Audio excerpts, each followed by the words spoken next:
bendice, y para mí eso es de gran alegría.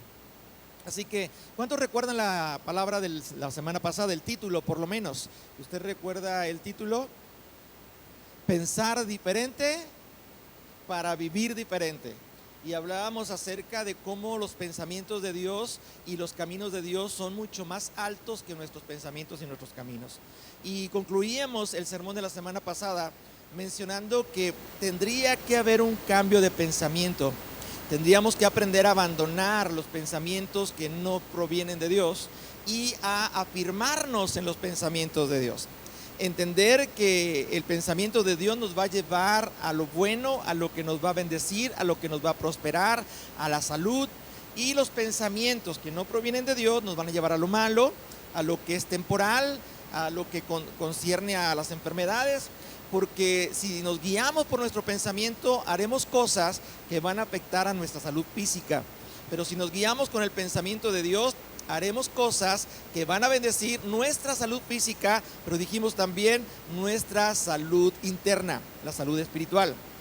Así que terminaba el sermón de la semana pasada mencionando un acontecimiento que este mes, en unos días más, el día 25 de agosto, se celebran 11 años de un incendio en un Casino Royal. 11 años ya. Pero fue un acontecimiento que nunca había acontecido en la ciudad, una matanza de esa manera. Algunos lo consideraron como un ataque terrorista. Entre 13 y 16 personas en 4 vehículos llegaron a ese lugar, en la colonia San Jerónimo, y mucha gente estaba ahí divirtiéndose, estaba pasando un buen momento tratando de relajarse en ese casino, pero de repente un grupo de personas que ya se habían confabulado para hacer daño a ese casino se reunieron en el restaurante El Buen Pastor, el Gran Pastor, que está ahí en Gonzalitos, a las 2 de la tarde, y casi a las 3:20, entre 3:20 y 3:40 llegaron a ese casino y irrumpieron con videles de gasolina, con disparos.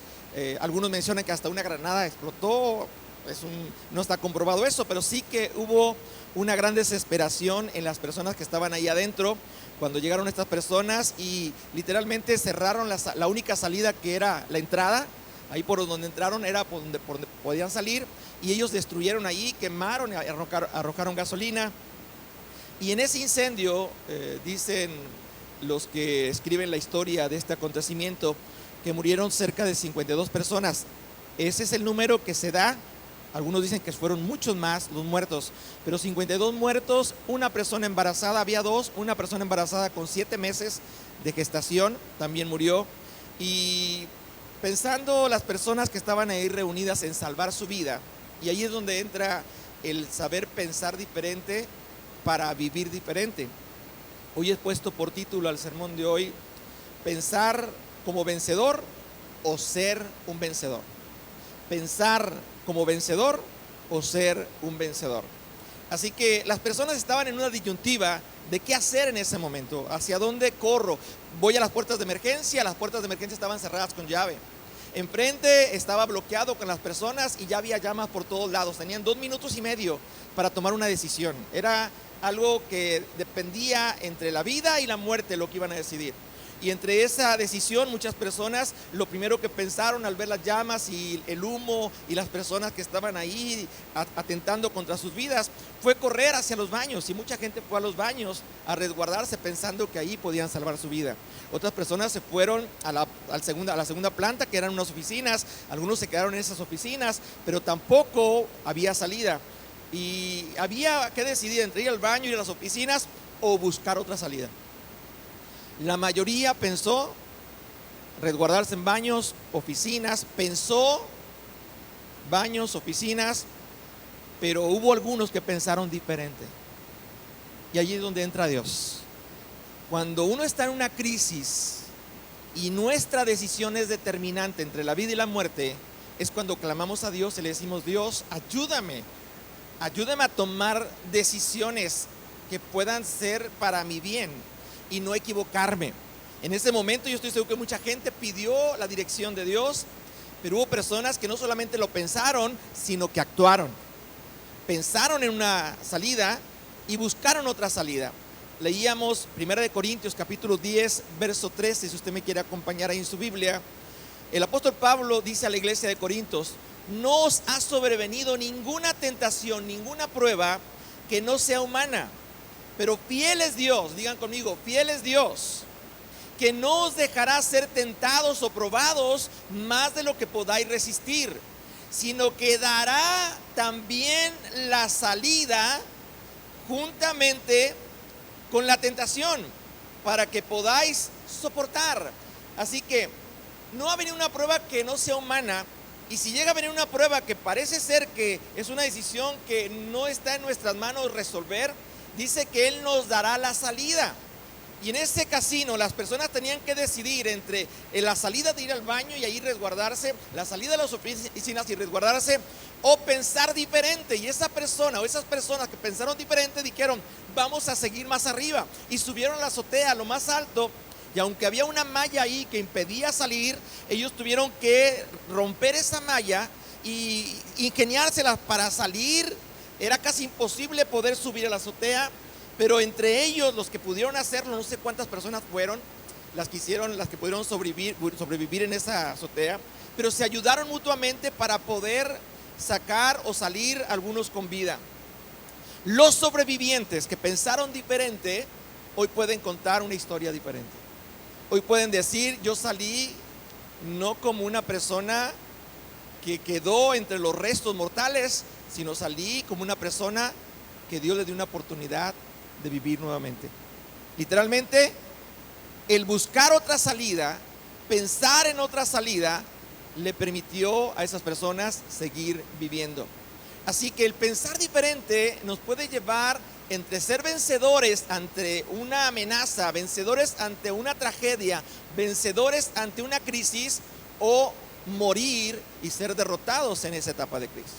Lo que tú pienses va a determinar lo que va a suceder. Por eso el Señor le decía al pueblo de Israel: mis pensamientos no son como vuestros pensamientos, ni mis caminos o mis decisiones no son como sus decisiones, porque mis pensamientos y mis decisiones o mis caminos son mucho más altos que los que ustedes puedan tener. Y la Biblia dice que Dios tiene pensamientos de bien y no de mal. ¿Cuántos creen que Dios tiene un pensamiento de bien para su vida el día de hoy?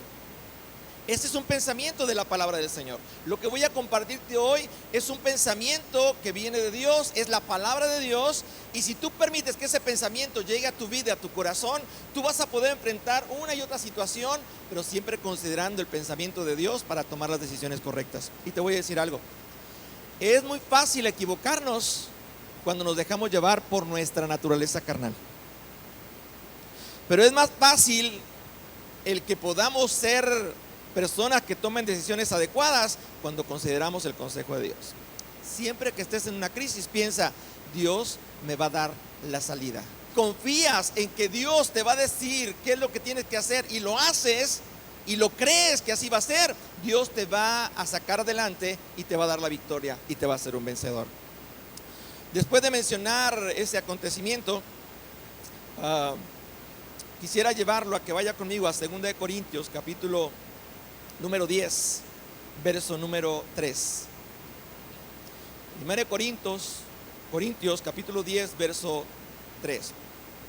El apóstol Pablo vuelve a mencionar a esta iglesia cómo el pensamiento define a un vencedor o define a una persona que puede ser derrotada.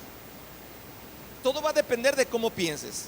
Y dice el apóstol Pablo: pues aunque andamos en la carne, este cuerpo es carnal, aunque andamos en la carne, no militamos según la carne, porque las armas de nuestra milicia no son carnales, sino que son poderosas en Dios.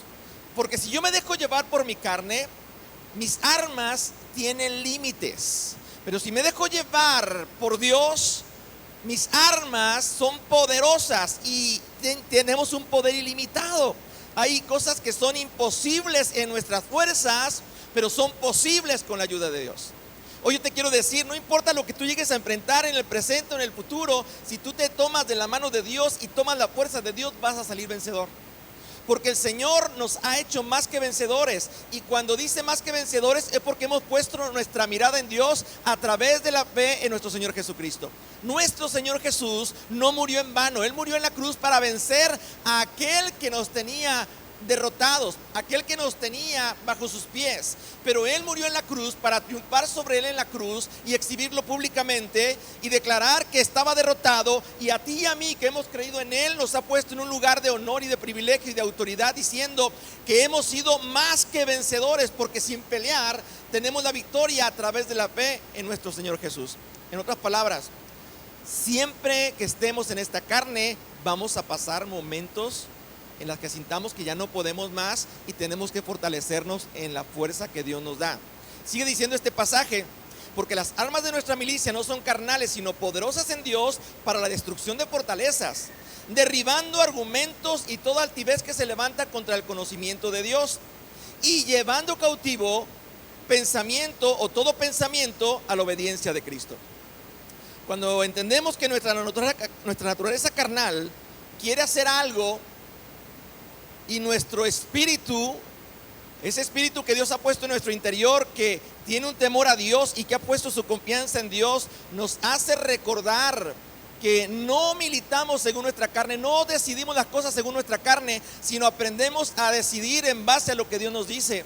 Entonces dice la Escritura que podremos llevar todo pensamiento cautivo, dice ahí, a la obediencia de Cristo Jesús. Cuando habla de pensamiento a la obediencia de Dios, es que el pensamiento que nos domine en nuestra naturaleza carnal nos va a llevar a tener actos o acciones que nos van a perjudicar, acciones que no provienen de Dios. Es nuestra carne, nuestra naturaleza, nuestra inmadurez que nos dice: haz esto. Pero en realidad Dios jamás nos diría que hagamos eso, jamás nos permitiría que hiciéramos algo que sabe que nos va a perjudicar y que sabe que es un arma para que el enemigo nos pueda mantener a distancia y no logremos la victoria. Sabe que el pueblo de Israel tardó 40 años para conquistar la tierra de Canaán y tenía que pasar por un proceso, el desierto. Y hablo de la tentación, la prueba que hubo en el desierto, pero en cada prueba y en cada tentación Dios estuvo ahí. Dice la Escritura, y Dios les dio la salida en todo lo que ellos se enfrentaban. Si tenían sed, había una salida, Dios les proveía de agua. Si tenían frío, Dios les daba el fuego, de esa columna de fuego por las noches para que no tuvieran frío. Si tenían calor, Dios les mandaba esa protección de esa nube para que les diera esa sombra y los protegiera. En otras palabras, Dios estuvo con el pueblo de Israel en el desierto y jamás los dejó. El pueblo de Israel en el desierto se quejó contra Dios muchas veces. Su carne quería otra vez disfrutar lo que en Egipto disfrutaba, hacer lo que en Egipto hacía. Pero había algo en algunos hombres del pueblo de Israel que no permitían que ellos dejaran de reconocer a Dios como el Dios que les dio la libertad, el Dios que los sacó de la esclavitud donde estaban esclavos en Egipto y que los había hecho libres ahora. Ese remanente, ese grupo pequeño que siempre ha existido en el transcurso de la historia, las iglesias, puede haber un gran porcentaje de la iglesia que pudiera claudicar en momentos de crisis y flaquear y tal vez cuestionar a Dios, pero siempre habrá un remanente que Dios va a guardar, un remanente fiel, y gracias a ese remanente podemos aprender, podemos ver cómo debemos de actuar y podemos tomar las decisiones correctas. En Romanos 12:12, si usted me acompaña, el apóstol Pablo escribe diciendo: así que, hermanos, os ruego por la misericordia de Dios que presentéis vuestros cuerpos en sacrificio vivo, santo, agradable a Dios, que es vuestro culto racional. No te conformes a este siglo, no te conformes a este mundo, sino transfórmate por medio de la renovación de vuestro entendimiento, para que comprobéis cuál sea la voluntad de Dios agradable y perfecta. Es importante lo que te voy a mencionar.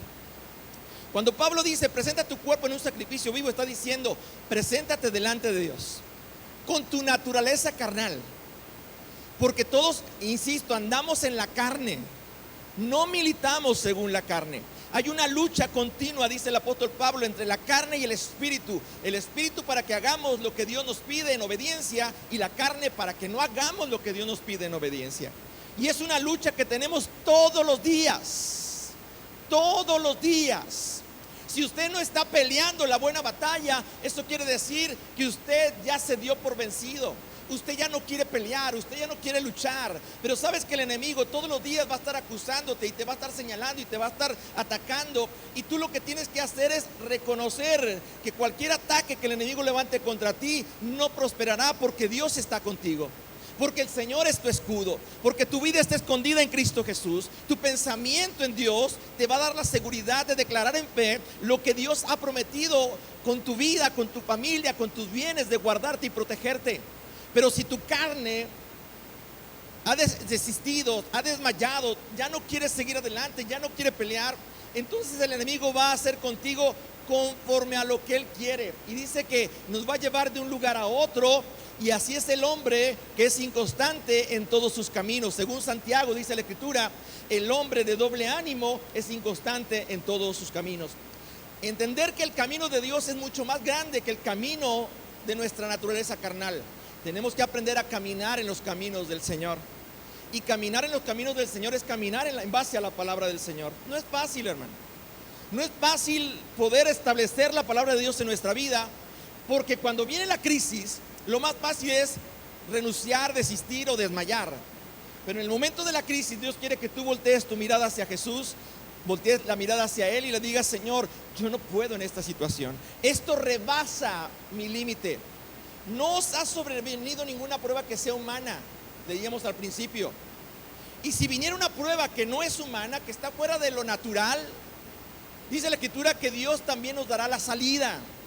Y créeme, Dios te da la salida cuando tú clamas a Él. Ve conmigo, por favor, a Hebreos 11, verso 11.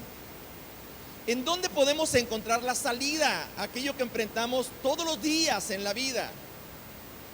Aún dentro de la iglesia podemos enfrentar situaciones en las que tenemos que tomar decisiones correctas. Y la Escritura dice en Hebreos 11:11, es pues la fe, la certeza de lo que se espera, la convicción de lo que no se ve. Cuando pasó esta situación del Casino Royale, las personas no veían la salida y veían el baño, y para ellos fue el baño. Otros vieron el segundo piso, pero otros pensaron: hay una salida más, hay una salida que nos va a sacar de esta situación. ¿Qué fue lo que hicieron los que se metieron al baño? No salieron, solamente se escondieron, se resguardaron. Los de las oficinas se escondieron, se resguardaron. Pero hubo otros que dijeron: hay que salir de esta. Yo no puedo quedarme aquí esperando a que las llamas me alcancen. Eran 2 minutos y medio para decidir. Aquí no había mucho que pensar, era: decido o me muero. Y las personas decidieron vamos a buscar otra salida. Y los que buscaron la salida pusieron su confianza en Dios, porque ellos mismos, por sí mismos, hubieran buscado por naturaleza el buscar proteger su vida. Pero ellos no buscaron proteger su vida con sus fuerzas, sino buscaron que Dios les ayudara a proteger su vida en ese momento. Y déjame decirte algo: hubo una persona que estuvo ahí y que llamó por teléfono y que pidió que oráramos para que saliera de esa situación, que era una situación muy delicada, que había balazos, que había muertos. Y hubo personas que estuvimos orando. Digo varios, porque varios nos enteramos de esa situación en ese momento. Y estar orando es, Dios hace una intervención divina en ese momento. Y Dios es así, inmediato. Intervino de tal manera que esa persona pudo tomar la decisión correcta y salir con vida. Esto no es algo nuevo, es algo que viene desde la antigüedad, desde el Antiguo Testamento. De cómo Dios tiene un propósito grande para tu vida, y el diablo va a querer destruirte, va a querer matarte, porque a eso vino el diablo: matar, hurtar y destruir. No solamente robarte lo que tienes, sino destruir tu vida, matarte. Pero no lo ha logrado. ¿Sabes por qué? Porque Dios te tiene escondido en Cristo Jesús. Porque Dios ha visto que tú te has sabido refugiar bajo sus alas, al abrigo del Altísimo, y no has tenido temor aún en el momento de la muerte. Y ha habido momentos tal vez en que sientes que de esta no vas a salir. Ese es tu pensamiento, pero tú has aprendido a abandonar ese pensamiento y decir: no, hay un Dios que sé que me va a dar la salida. Él nunca falla, y Dios nos da la salida. El pueblo de Israel estaba cautivo en Egipto. Moisés fue llamado por el Señor para decirle a Faraón: deja ir a mi pueblo. El pueblo no lo entendía, pero era la voz de Dios diciéndoles: salgan, hay una salida de esta esclavitud para que sean libres. Y van a ir a un lugar donde van a ver una tierra que fluye leche y miel. En otras palabras, el que te deleites en Dios. Y el pueblo de Israel salió en obediencia. Y saben la historia, cómo apenas salieron y el obstáculo principal era el mar. Pero aún el mar fue dividido en dos para que ellos pasaran en seco. Y eso fue conocido por muchas personas en el tiempo futuro después de ese acontecimiento. Y las personas sabían que Dios estaba con el pueblo de Israel por haber hecho eso, de haber abierto el mar y destruido a Faraón y a su ejército. El pueblo de Israel siguió caminando en el desierto. Tenían que llegar hasta la entrada de la tierra de Canaán, donde había muchos pueblos establecidos. El cananeo, el jebuseo, el gergeseo, estaban todos los que en algún momento eran enemigos del pueblo de Israel. Y ellos decían: no podremos contra ellos, no podremos enfrentar esos pueblos. Vaya conmigo, por favor, a Números capítulo 13, verso 13. Cuando llegan al momento de ver la tierra que Dios les había prometido, la naturaleza carnal dice: vamos a analizar a nuestro enemigo. La naturaleza de un vencedor no analiza a su enemigo, porque conoce al Dios que camina delante de él y que va como poderoso gigante y sabe que peleará por él. Así que el enemigo, sea quien sea, Dios ya dijo que él me lo va a entregar en mis manos y está derrotado. Así que yo no tengo por qué analizar al enemigo cuando sé que Dios está conmigo y el que me va a dar la estrategia es Dios, no es mi estrategia. Mi pensamiento puede decir: voy a hacer esto, voy a hacer aquello y le vamos a hacer así. No, cuando Dios tiene una estrategia mucho mejor, que aquella estrategia te puede llevar a una derrota y esta estrategia te puede llevar a una victoria. Pero está en decidir entre el pensamiento de Dios y el pensamiento de nuestra carne. En Deuteronomio, Dios establece que Él ha puesto delante de nosotros el camino del bien y del mal, de la bendición y la maldición. Tenemos que decidir. Y Dios dice: escoge el del bien, escoge el de la obediencia y te va a ir bien en todas las áreas.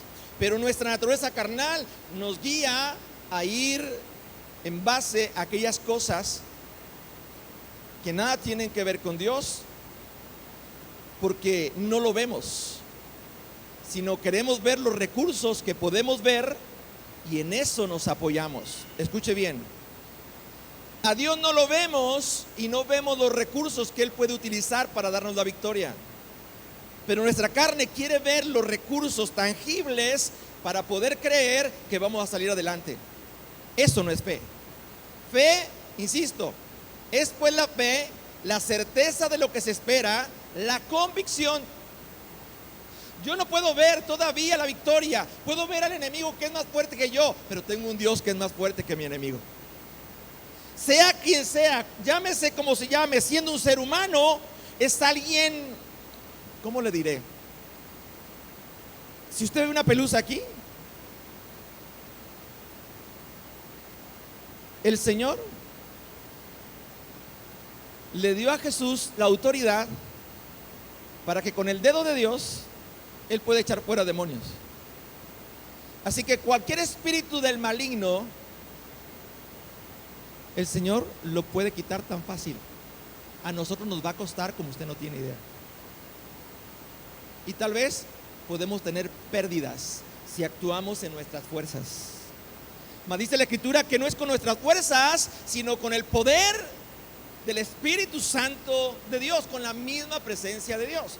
El pueblo de Israel estaba ahí, entonces Moisés dice: bueno, vamos a reconocer esa tierra, a ver quiénes están ahí habitando y cómo son. Veamos lo que dice la Escritura. Entonces Jehová habló a Moisés diciendo: envía tú hombres que reconozcan la tierra de Canaán, la cual yo doy a los hijos de Israel, de cada tribu de sus padres. Enviarás un varón, cada uno príncipe entre ellos. Y los envió pues Moisés a reconocer la tierra de Canaán. Escuche bien, Dios solamente dijo: envía hombres para que reconozcan la tierra. Ve y reconoce la tierra que yo ya les di, que yo ya les entregué. porque Dios ya se las había entregado. Ellos solamente tenían que ir a poseer esa tierra. Ve y reconoce la tierra, desde dónde hasta dónde. Eso todo es tuyo, porque yo te lo he entregado ya. Pero Moisés toma una determinación en su naturaleza carnal. Aunque era Moisés, estaba en la carne. Aunque era el siervo de Dios, el hombre de Dios, estaba en la carne y tomó decisiones que no tenían nada que ver con el pensamiento de fe. Y ahí va para allá. Vaya conmigo. Lea conmigo, por favor, ahí con su vista. Los envió pues Moisés a reconocer la tierra de Canaán, diciéndoles: subid de aquí al Negev y subid al monte, y observar la tierra cómo es, y el pueblo que la habita, si es fuerte o si es débil, si es poco o es numeroso. ¿Cómo es la tierra habitada, si es buena o es mala? ¿Y cómo son las ciudades habitadas, si son campamentos o plazas fortificadas? ¿Y cómo es el terreno, si es fértil o estéril? Y si en él hay árboles o no. Esforzaos y tomad el fruto del país. Y era el tiempo de las primeras uvas. Yo pregunto, ¿y qué si hubiera pueblos en esa tierra más poderosos que ellos? ¿De qué serviría conocer a tu enemigo cuando conoces a Dios? Cuando no conoces a Dios, sí necesitas conocer a tu enemigo, saber a quién vas a enfrentar. Pero cuando conoces a Dios, sea quien sea tu enemigo, sabes que Dios es más grande que él. ¿Me explico? Dice la escritura que entonces volvieron a reconocer la tierra, verso 25, y al final de 40 días anduvieron y vinieron a Moisés y a Aarón y a toda la congregación de los hijos de Israel en el desierto de Parán, en Cades, y dieron la información a ellos y a toda la congregación, y les mostraron el fruto de la tierra y les contaron diciendo, escuche bien, nosotros llegamos a la tierra a la cual nos enviaste, la que ciertamente fluye leche y miel. ¿Cuántos dicen gloria a Dios? Porque la tierra que tenían que reconocer era nada más que vieran que era tierra buena, tierra que fluye leche y miel. Tienes que aprender a ver lo que Dios te prometió y lo que Dios ya te entregó, no a ver lo que te va a costar. Recuerda que tú vas a enfrentar a esos pueblos, vas a enfrentar a esos enemigos, pero Dios ya los entregó en tu mano. La tierra, en otras palabras, lo que Dios te prometió, Dios lo va a cumplir si tú te mantienes confiando en Él. No mires las circunstancias. Las circunstancias te van a decir si decides entrar a conquistar o no. Escuche bien. Este grupo de espías, 12 para ser exactos, un príncipe de cada tribu de Israel que fueron a reconocer la tierra y dieron este informe, dice la escritura que entonces ellos expresaron lo siguiente, verso número 27. Nosotros llegamos a la tierra a la cual nos enviaste, la que ciertamente fluye leche y miel, y este es el fruto de ella. Mas el pueblo que habita aquella tierra es fuerte, y las ciudades muy grandes y fortificadas. Y también vimos allí a los hijos de Anac, Amalek, que habita el Negev, y al Eteo, el Jebuseo y al Amorreo. Habitan en el monte, y al Cananeo habita junto al mar y a la ribera del Jordán. En otras palabras, está llena la tierra de enemigos. Están fortificadas. Es imposible entrar a conquistar eso. Entonces Caleb, insisto, eran 12, 10 de ellos, su pensamiento les decía, no podemos. 2 de ellos decían, podemos. No porque esté en nuestra fuerza la victoria, sino que la fuerza que Dios nos va a dar la victoria. 10 decían, si Él dijo que ya nos la entregó, vayamos y conquistemos la tierra. 10 decían, no, vemos lo que no podemos. 10 decían, no vemos lo que podemos. Lo repito. Vemos lo que no podemos. Falta de fe. Estamos poniendo nuestra mirada en lo que podemos o no podemos en base a lo que vemos. Podemos en lo que no vemos. Todavía no vemos qué vamos a enfrentar, pero tenemos un Dios que, aunque no veamos a ese Dios, nos va a dar la victoria. Dice este pasaje que entonces Caleb, verso número 30, hizo callar al pueblo delante de Moisés y dijo: subamos luego y tomemos posesión de ella, porque más podremos nosotros que ellos. Él, con todo el ánimo y con toda la fe: podemos. Pero estaban los otros 10 que decían: no podemos. O sea, por favor, hombre, o sea, somos mayoría los que decimos imposible, cuando una minoría, un remanente, dice sí se puede.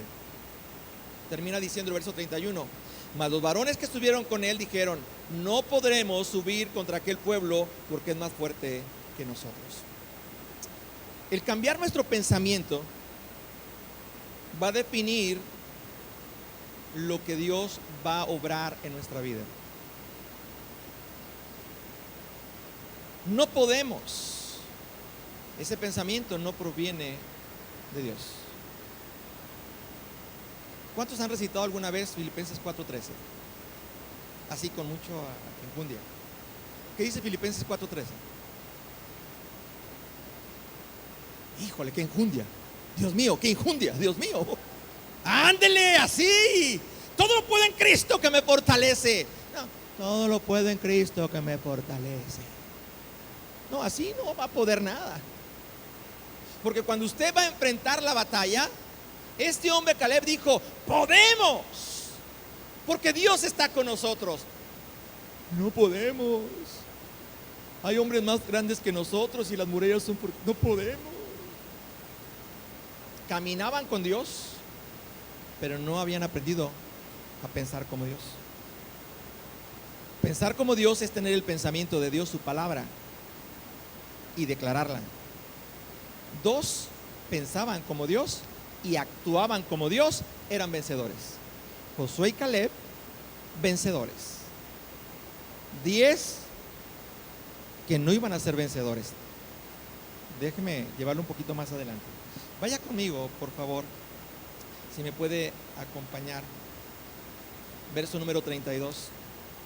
Y hablaron mal entre los hijos de Israel de la tierra que habían reconocido, diciendo: la tierra por donde pasamos para reconocerla es tierra que traga a sus moradores, y todo el pueblo que vimos o que vimos en medio de ella son hombres de gran estatura. También vimos allí gigantes. ¿Qué veían las personas que no podían? Gigantes. ¿Qué veían las personas que sí podían? Un gigante poderoso, que es nuestro Dios, uno solo. Pero ellos veían gigantes en aquel lugar. Entonces eran muchas las situaciones que para ellos era difícil.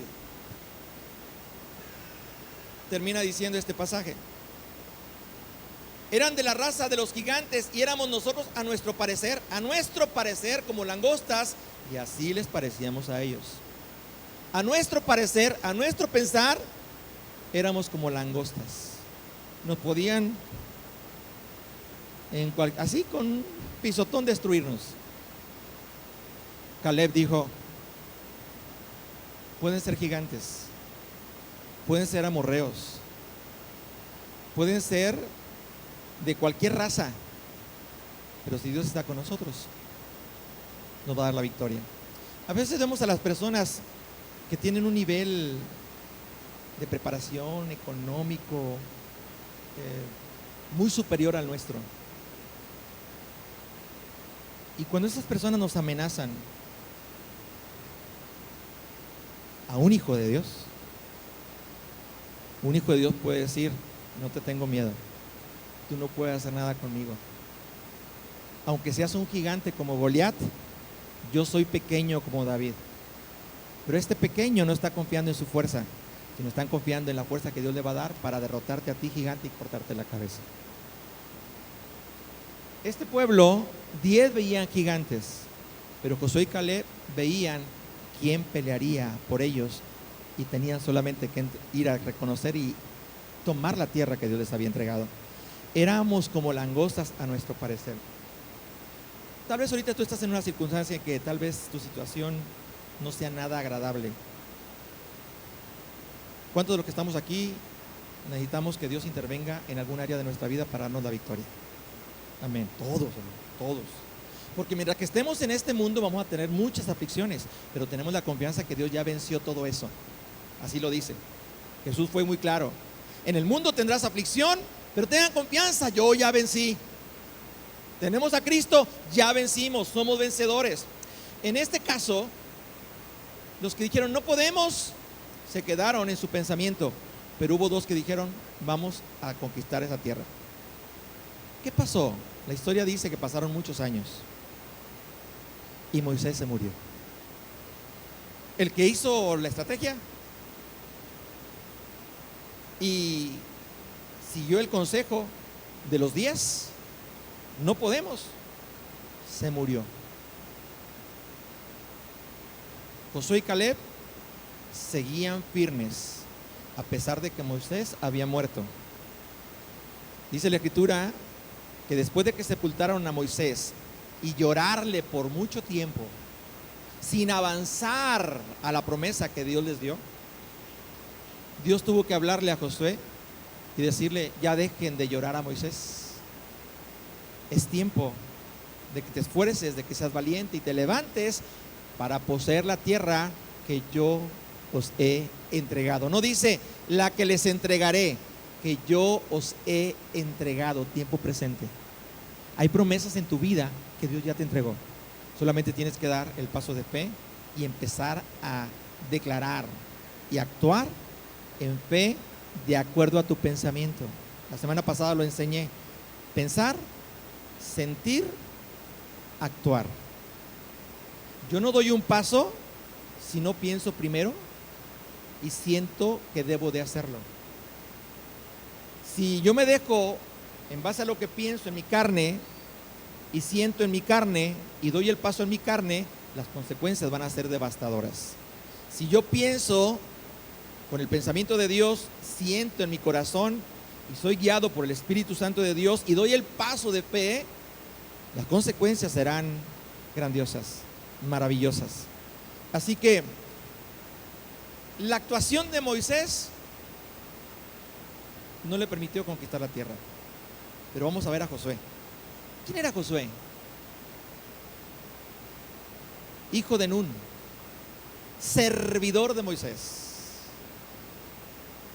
Pero Josué, el que servía a Moisés, ¿nos podrá ayudar a sacar adelante y vencer a ese pueblo? Había una característica en Josué: hombre de fe, hombre valiente, hombre esforzado y un hombre que se deleitaba en el pensamiento de Dios. Él se deleitaba en lo que la escritura declaraba. Josué 1 en adelante dice que nunca se aparte de tu boca este libro de la ley. ¿Dónde estaba la palabra de Dios en Josué? En su boca. De día y de noche él meditaba en esa palabra y hacía conforme a todo lo que en ella estaba escrito. Ese era Josué. No se apartaba ni a diestra ni a siniestra de la palabra del Señor. Y todo lo que él hacía, Dios lo prosperaba, porque estaba con el pensamiento de Dios. Pensamiento de Dios, Dios victoria y prospera toda acción que hagamos. Separados de Dios, nada podemos hacer. Vaya conmigo, Josué capítulo 2, verso 2. Josué capítulo 2. Pasaron ya muchos años, pero muchos años. Y llega el momento del tiempo de Josué.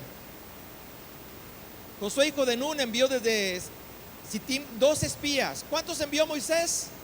2 espías. ¿Cuántos envió Josué? 2. ¿Se acuerda cuántos fueron los que dijeron no podemos? 10. ¿Cuántos dijeron que sí podemos? 2. ¿Josué a cuántos envió? A 2. A veces es mejor ser sabio y tomar decisiones con pocas personas que con muchas. Si yo como pastor junto a 10 líderes o a 12 líderes y les digo vamos a hacer esto, vamos a hacer aquello, va a haber un montón de opiniones y la mayoría va a tender es que es bien difícil, no tenemos dinero, no se puede, y cómo le vamos a hacer aquí, pensamientos de no podemos. Pero cuando el pastor toma 1 o 2 personas, dice la Biblia, 2 son mayor que 1. Si dos se ponen de acuerdo para pedir cualquier cosa, Dios lo puede hacer. ¿Así lo dice o no lo dice? Dos. Y el pastor dice, vamos a hacer esto. Esos dos van a decir, pastor, creemos en la palabra que usted nos ha dado de parte de Dios y vamos a hacer las cosas aunque no tengamos el dinero, aunque no tengamos la gente para hacer ese trabajo. Nosotros dos lo vamos a hacer. Recuerde, usted puede ver a una persona sola, pero no quiere decir que esté sola cuando confía en Dios. Hay miles de ángeles alrededor de la persona que confía en Dios, esperando la instrucción de Dios para decirles qué hacer en favor de esa persona que confía en Dios. Miles de ángeles. Él hace acampar a nuestro alrededor esos ángeles y en el momento preciso actúan a nuestro favor. Dile al que está a tu lado, tú puedes ser mi ángel. Es que Dios te puede usar a ti, pero a mí, ¿quién soy yo? No puedo yo no puedo ser un instrumento de bendición. ¿Quién soy yo? Sí puedo, sí podemos. Pensamiento diferente, actitud de vencedor. Pensamiento de derrota. Pensamiento de incredulidad, de impotencia. Dice la escritura que envió entonces a 2 espías secretamente diciéndoles, andad y reconoced la tierra y a Jericó. Y ellos fueron y entraron en casa de una ramera que se llamaba Rahab y posaron allí. Escuche bien, vayan y reconozcan la tierra. ¿La instrucción era diferente a la de Moisés? Sí, porque Dios dijo, ve y reconoce la tierra, nada más. Pero Moisés le agregó más cosas. Chequen esto y chequen aquello y chequen aquello otro. Ve y reconoce la tierra, nada más. Y ellos posaron con una ramera conocida en esa población. Y antes de que ellos durmiesen, ella se acercó a ellos y ella les reveló a ellos, escuche bien, una persona que estaba viviendo una vida de pecado, una persona que estaba viviendo una vida separada de Dios, apartada de Dios, y que era contraria al pueblo de Israel. Pero ella reconocía que el Dios del pueblo de Israel, el Dios de Josué, el Dios de Caleb, era un Dios real y poderoso, y solamente por lo que ellos habían oído que Dios hizo a través del pueblo de Israel, podían decir que Dios estaba con ellos, y ellos estaban temerosos de que el pueblo de Israel los pudiera enfrentar, porque si el pueblo de Israel venía, no veían al pueblo de Israel. ¿A quién veían? Al gigante, al poderoso de Israel, peleando por ellos. ¿Cómo vamos a enfrentar al pueblo de Israel cuando, aunque sea pequeño y menos en número, tiene aquel que todo lo puede? Sigue diciendo la escritura que ella les dijo lo siguiente, miren lo que le dijo: estoy segura que Jehová os ha dado esta tierra, porque el temor de vosotros ha caído sobre nosotros, y todos los moradores del país ya han desmayado por causa de vosotros, porque hemos oído que Jehová hizo secar las aguas del mar Rojo delante de vosotros cuando saliste de Egipto, y lo que habéis hecho a los 2 reyes de los amorreos que estaban al otro lado del Jordán, a Sehón y a Og, a los cuales habéis destruido. Oyendo esto, ha desmayado nuestro corazón, ni ha quedado más aliento en hombre alguno por causa de vosotros, porque Jehová vuestro Dios es Dios arriba en los cielos, y ¿dónde? Abajo en la tierra. Cuando tú tienes tu confianza en Dios, tú puedes decir: Padre, tú me has dado una promesa, que todo lo que atar en la tierra será atado en el cielo. Todo lo que se ate en el cielo será atado en la tierra. Tú tienes una autoridad en el nombre de Jesús para atar a tu enemigo en el nombre del Señor, y que ese enemigo sea derrotado. No permitas que el enemigo venga y te amedrente y te limite a que tú sigas avanzando. El plan de Dios, Dios lo va a cumplir. ¿Sabes una cosa? Si Dios te ha librado una vez, te mostró la salida una vez, te la va a mostrar 2 veces, y Dios te va a decir: ¿sabes qué? No he terminado con... No digas, no puedo ser un instrumento de Dios ahora, porque mi pasado me dice que no puedo. A veces no servimos a Dios porque nosotros mismos nos acusamos y nos condenamos y decimos: yo no puedo, por esto y por esto otro.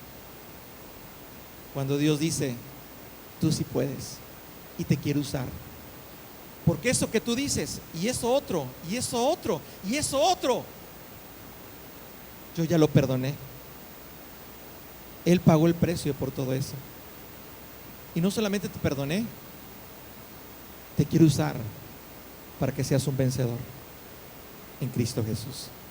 Dice la escritura, verso número 23. Entonces volvieron los dos hombres, descendieron del monte y pasaron y vinieron a Josué, hijo de Nun, y les contaron, verso 23, y les contaron todas las cosas que les habían acontecido.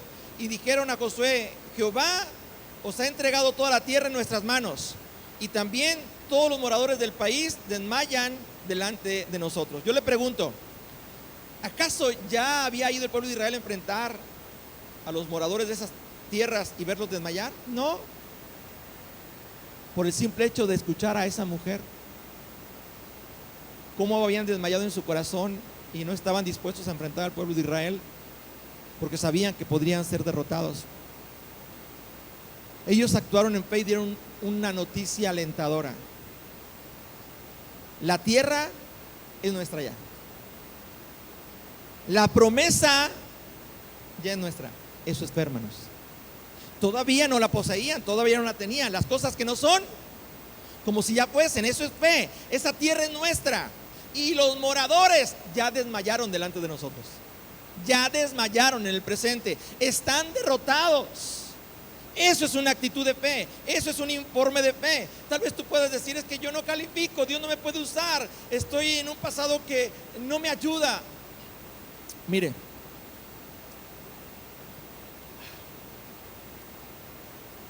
voy a tocar un punto que a veces puede ser polémico, pero va a quedar grabado ahí. Hay algunos que dicen, es que Dios no me puede usar a mí porque soy divorciado.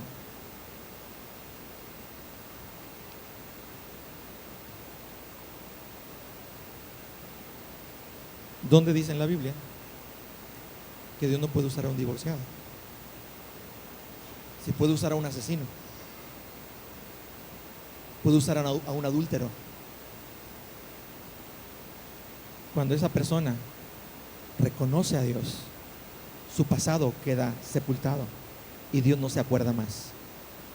Pero hay hombres que dicen, tú estás divorciado, tú no puedes. Entonces Dios no calificaría tampoco. Porque Dios al pueblo de Israel lo tenía como su novia. Y Dios le dio carta de divorcio al pueblo de Israel en su momento. Dijo, ¿sabes qué? Va contigo. Y le dio carta de divorcio al pueblo de Israel. Dios se divorció del pueblo de Israel en su momento. Entonces Dios no puede ser usado. ¿Está conmigo? Con eso no quiero decir que usted pueda vivir una vida desordenada. No, estoy hablando de aquellos que vienen y te dicen, tú no calificas, tú no puedes ser usado por Dios.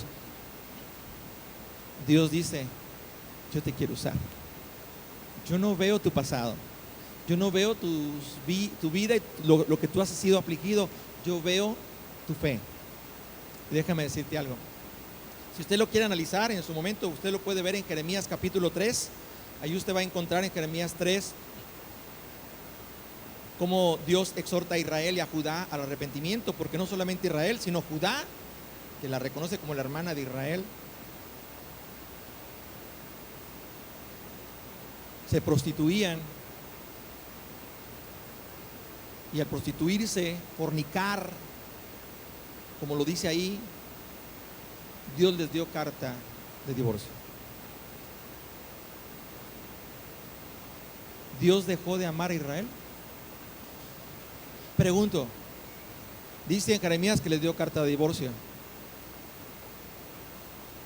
¿Dios dejó de tener su favor para con el pueblo de Israel?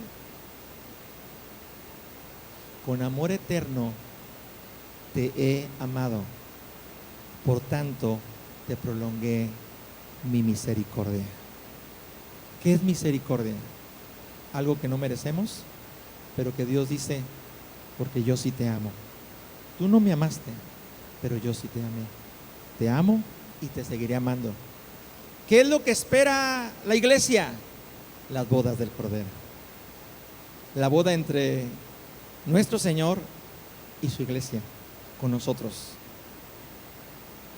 No voy a entrar al punto del divorcio, sería un tema diferente que podría que analizar despacio, pero solamente le puedo decir, si alguien te dice que no puede ser usado,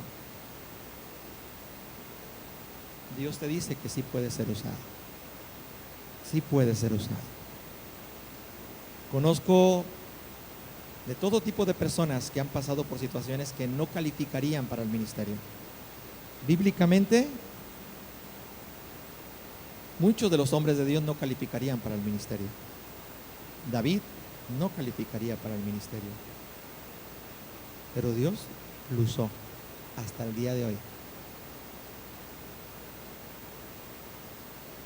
Moisés no calificaría para el ministerio porque asesinó, pero Dios lo siguió usando. ¿Cuántos más no califican por su pasado? Tu pasado te condena. Tu presente en Cristo Jesús te redime y te dice: eres nueva criatura, y lo que yo haré contigo será cosa grande, cosa tremenda, que aún muchos se maravillarán de lo que haré contigo. Déjate usar por Dios. No pongas obstáculos en tu promesa que Dios te quiere entregar. Déjate usar por Dios. Y termino con este pasaje. Si me puede acompañar el grupo de alabanza, los que vayan a ayudarme a ministrar.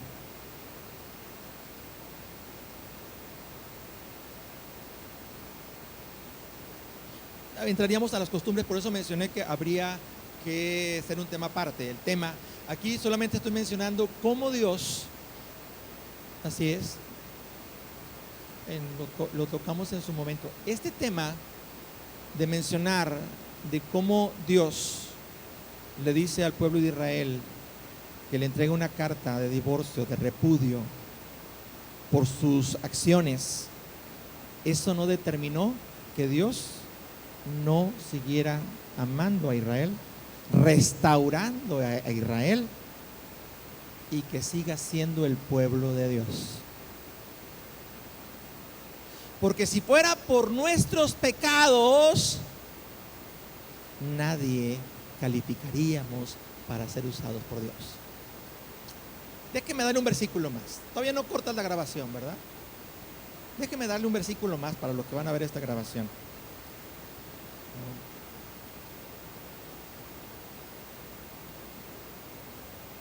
Claro, excelente.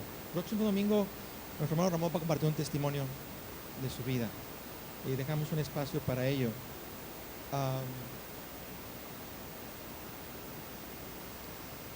Déjeme ver si encuentro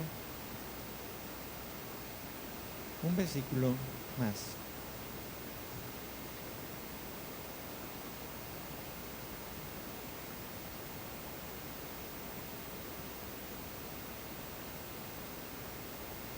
Sí. Primera de Corintios capítulo 1, verso 25. Escuche bien. Para aquellos que todavía les quede alguna duda de que Dios no lo puede usar a usted. Si alguien te señala y te dice, tú no puedes ser usado por Dios, léele este pasaje. El apóstol Pablo habla a la iglesia directamente que está en Corinto y les dice: porque lo insensato de Dios es más sabio que los hombres. ¿Tú puedes pensar que eso no lo aprueba Dios? Pero Dios dice, lo apruebo. ¿Quién eres tú para desaprobar a alguien cuando yo lo apruebo? Sigue diciendo, y lo débil de Dios es más fuerte que los hombres. Pues mirad, hermanos, vuestra vocación, que no sois muchos sabios según la carne, ni muchos poderosos, ni muchos nobles, sino que lo necio del mundo escogió Dios para avergonzar a lo sabio. Lo débil del mundo escogió Dios para avergonzar a lo fuerte. Y lo vil del mundo y lo menospreciado del mundo escogió Dios. Y lo que no es, para deshacer lo que es, a fin de que nadie se jacte en su presencia. Yo no sé cuántas veces te han menospreciado. Dios te está escogiendo a ti. Porque de lo menospreciado por el mundo Dios lo escogió para usarlo de una manera poderosa. Tu actitud, tu pensamiento definirá si eres un vencedor, no por lo que te digan o lo que tú ves, sino por lo que Dios te dice y por lo que no ves. Andas por vista, andas por fe. Y sin fe, imposible agradar a Dios. Y si tú agradas a Dios, serás usado por Dios de una manera poderosa. Así que yo te invito a que estés de pie esta mañana y podamos decirle al Señor: Señor, yo creo que tú me has hecho un vencedor, yo creo que soy un victorioso en el nombre de Jesús, y creo que esta mañana yo voy a tomar la victoria que tú me has dado, y vamos a entonar unas alabanzas al Señor acerca de la victoria que Dios nos da en Cristo Jesús. Pero también yo te invito que al ir cantando estas alabanzas, como el pueblo de Israel cuando pasó el mar rojo que se abrió en dos,